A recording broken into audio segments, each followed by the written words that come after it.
Okay, in today's building and scale video, we're gonna uh, open up the box for the White Freightliner SD kit that I got over the summer, and I think I'm finally ready to dive into this and give it a shot.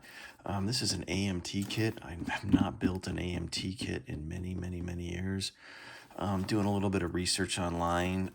This is a reissue of this kit that AMT did probably 45 years ago, but it doesn't appear that when they reissued this kit in the past 5 years that they retooled or re-engineered any of the pieces. So what I'm getting online is through other YouTube videos is there's some fit up issues with this kit. Unfortunately, the fit up issues from the original kit were never fixed. So this could be a challenging kit. I don't, this is not a kit for a beginner. I think if someone is interested in building a big rig, I think Revell makes really good big rig kits where the pieces really are engineered and tooled very well and fit together. Really nice fit up. I'm hearing this isn't the case. Probably not a beginner kit. Probably for someone more advanced because there's probably going to be some modifications, adjustments, cutting, etc. Throughout the building process. So I'm glad I researched that to know that that's coming, and I got to be ready for that. So that being said, though, it's just a cab over. I don't have any cab overs on my big rig shelf, and every big rig I've built to date recently in the past several years has been a Revell. So this one, I'm looking forward to the challenge. I'm looking forward to having a cab over like this. And this kit's nice because it actually gives you a choice. You can do a sleeper cab, or you can just do a traditional day cab. And this is the consolidated freight day cab from the 50s, 60s, and 70s and the 80s. Shipping company that's now out of business. And this is the sleeper cab. This looks more like an owner-operator, private industry, trucker's cab with really nice, late 1970s, early 1980s type of design and graphics on the cab. Cummins engine. Here's some of the decals for consolidated freight. I'm not sure. I don't think I'm going to do the consolidated freight day cab, though it is possible I could end up doing that because that really brings back some memories of seeing those on the road many years ago. Here on the back, 4 options on the decal sheet, and here's on this side you've got the sleeper cab, which you can actually do in the consolidated freight or like more of the private owner operator custom design decals on the cab, and this is more of the same decals but on more of the day cab. Day cab meaning it doesn't have the sleeper bunk in the back. So I paid about $46 for this kit at Hobby Lobby, and looking forward to getting started with it. So let's open this up and see what it looks like inside. Again, over the summer, I finished the Revell Peterbilt wrecker, which if you can build that, I think you can build any big rig kit that's out there. This just feels so much smaller than the box already and lighter than the Revell Peterbilt wrecker. So let's see what we got here. So, just your typical sprues. Here's your chrome. Obviously, we've got our rubber molded tires. Looks like that's the front windscreen. Okay. So here's the cab. And as you can see, if you look, and I've started hearing about this online and in some YouTube videos, the cab, is 2 pieces. Whether you decide to do the sleeper cab, which this would be the sleeper bunk, or you decide to do the day cab, which basically would have a rear wall, which must be in here somewhere. That's going to be attached right here, okay? But you see there's a seam. There's a seam in the cab. The cab is 2 pieces, so there's a seam here, and I guess that's the challenge, is getting rid of that seam, working with that seam, or dealing with that seam when you put either the sleeper bunk to the front of the cab or the rear wall to the front of the cab. So that sounds like it can be tricky, and I'm looking online at some videos, and guys approach that in different ways of getting rid of this seam. Okay, so here is the little bit of an extension to the front of the cab.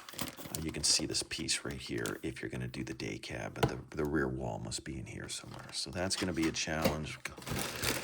And then it looks like here we've got our engine, Cummins diesel engine. Here's your interior tub.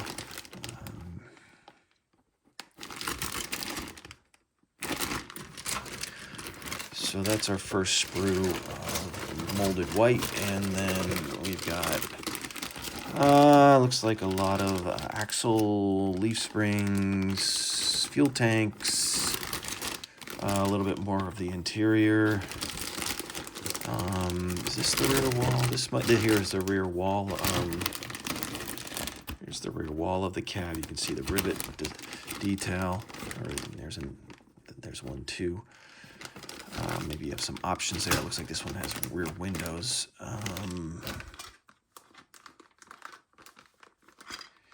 Yeah, so actually this would be the rear wall for the sleeper cab. This would be the rear wall.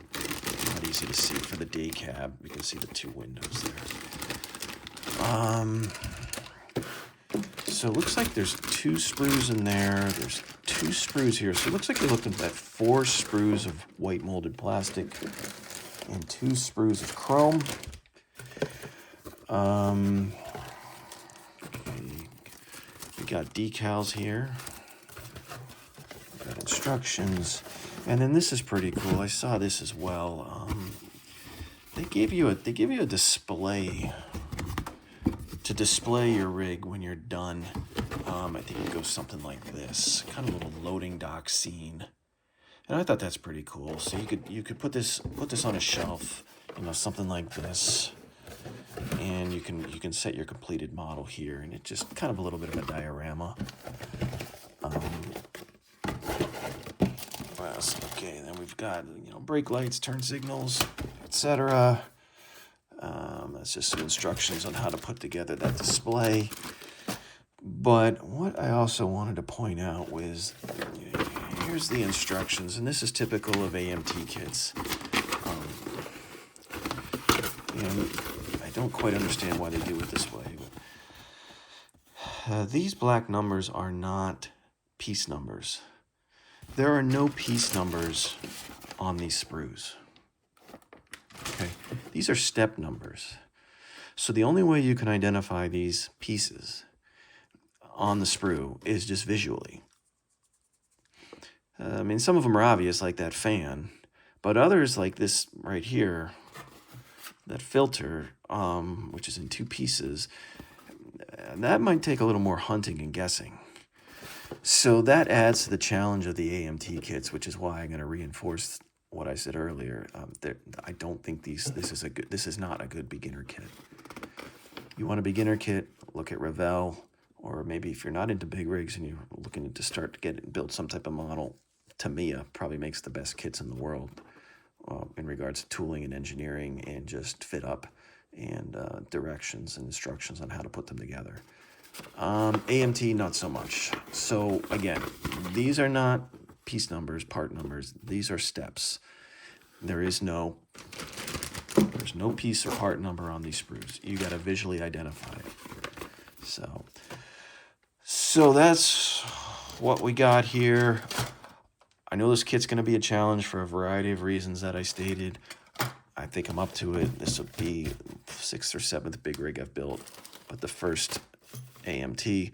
Still, I love that cab over. I want to get a couple in my collection. I decided to start with this one. Am I going to do the day cab, consolidated freight, or the private owner operator sleeper cab? I think I'm going to do the private owner operator sleeper cab. I love this color scheme too. I'm going to try to get as close to that as I can.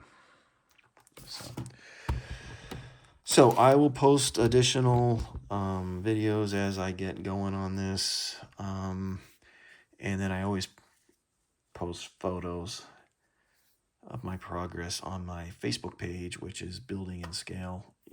That's my Facebook page. It's just building and then lowercase I, building space lowercase I, capital N dash capital S CALE, Building in Scale, if you want to check out some of my work on my Facebook page.